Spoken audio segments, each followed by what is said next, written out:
America का क्या गलती है और अमेरिका कहाँ फंसा है। ठीक है ना, अमेरिका के ऊपर सब आप लोग वो बहुत इजी है। ये पूरा का पूरा पाकिस्तान का चलाया हुआ ये गेम है जिसमें पूरा विश्व फंसा है। पाकिस्तान यूएसएसआर को तोड़ने में सबसे आगे रहा है, आप उसको मानिए ना मानिए। वो इतना मिलिट्री साजिश कर सकता है, आज यूएसए को नीचा दिखाने में किसी का हाथ है पाकिस्तान का। देखिए, मुल्ला ब्रादर को ले जाकर के गोली खिलाया कि ये हम इनको सत्ता दे देंगे। अच्छा, पहले तो देखिए पाकिस्तान के हवाले से जो बात की गई कि पाकिस्तान ने वहां पे कोई गेम खेली है, पाकिस्तान की एजेंसियां वहां पे ये करती हैं। बात ये है कि दुनिया का कोई भी मुल्क हो, उसकी फौज हो, उसकी एजेंसियां हो, वो अपने मुल्क का जो मफाद होता है उसको प्रोटेक्ट करती हैं। रॉ हो जाए या CIA हो जाए, वो कोई चैरिटेबल ऑर्गेनाइजेशंस तो है नहीं है। वो अफगानिस्तान के अंदर अनाथ आश्रम तो नहीं चला रहे थे ना। वो अफगानिस्तान के अंदर 20 साल से CIA क्या कर रही थी, गरीबों के लिए खाना बांट रहे थे वो वहां पे।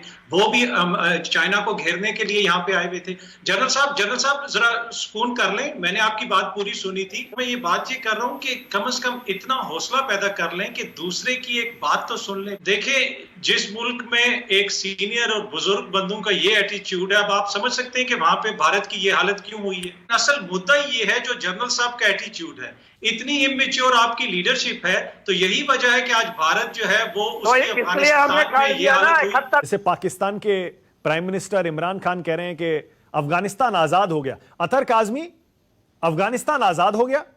तालिबान का राज आने से अफगानिस्तान आजाद हो गया? वो तालिबान जो औरतों को बुरके से निकलने नहीं देता, फिल्म, म्यूजिक, क्रिकेट, किसी भी तरह का एंटरटेनमेंट नहीं होने देता, उनको स्कूल नहीं जाने देता, वो तालिबान अगर अफगानिस्तान पे राज करने लगेगा तो अफगानिस्तान आजाद हो गया वाकई? इसमें इंपॉर्टेंट चीज ये है कि आज इस सिचुएशन में हम क्यों हैं। After $1 trillion+, mightiest military alliance in the history of human beings के इतना मजबूत कोई मिलिट्री अलायंस नहीं था जो 20 साल से अफगानिस्तान में बैठा, और वो तालिबान जिसकी एक चप्पल फटी हुई होती है और एक पाँव नंगा होता है, उसने दोबारा पुल पे कब्जा कर लिया। आप भी बता रहे हैं, अब ये क्यों हुआ, इसमें फेलियर किसका है? क्या 20 साल में उन्होंने कोई ऐसा किया कि इनको एंगेज करते, कोई वहां पे पॉलिटिकल इसका हल निकालते? और दूसरी बात जो आपने की कि वो तालिबान जिसकी जो एंटरटेनमेंट नहीं चलने देते, आपने खुद ही अपनी रिपोर्ट में दिखाया, आईफोन से वो वीडियोस बना रहे हैं, टेलीविजन पे जाके वो खुद अनाउंस कर रहे हैं। ये तो वो लोग थे जिनकी तस्वीर भी कभी मैंने और आपने नहीं देखी थी, ये तस्वीर भी नहीं दिखाते थे।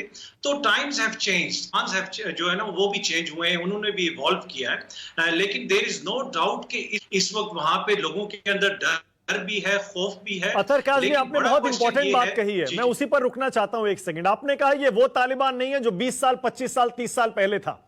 क्या ये तालिबान आप उम्मीद करते हैं, और वाकई ईमानदारी से बताइएगा, आप उम्मीद करते हैं ये तालिबान वो तालिबान नहीं होगा?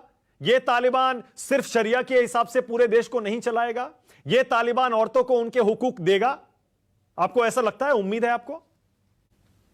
देखिए, इसमें यही है ना कि जो चीज भी होती है हम उसका सबूत देख के या ट्रैक रिकॉर्ड देख के ही फैसला करते हैं। जिस तरह पहले हमने बताया कि किसी ने कभी मुल्ला उमर की तस्वीर भी नहीं देखी थी।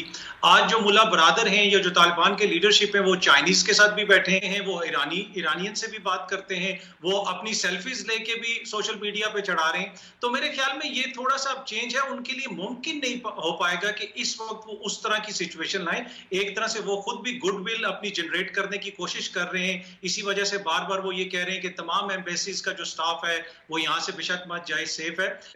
लेकिन पाकिस्तान इतना खुश क्यों है, मैं समझ नहीं पा रहा हूं। पाकिस्तान खुश है, इसका मतलब यह है ना कि ये सब पाकिस्तान की बैकिंग थी तालिबान को, इसीलिए वो जब वो जीत गए तो अब आप लोग सेलिब्रेट कर रहे हैं। देखिए, एक तरफ तो ये कहा जाता है, ये नैरेटिव दिया जाता है कि पाकिस्तान बिल्कुल एक ऐसा कंट्री है जो किसी टाइम भी कोलैप्स कर जाता है। दूसरी तरफ हम उसको इतना ज्यादा क्रेडिट दे रहे हैं कि जो दुनिया की सबसे ताकतवर तरीन आर्मीज थी, इंटेलिजेंस सर्विसेज थी, उन सबको पाकिस्तान ने शिकस्त दे दी।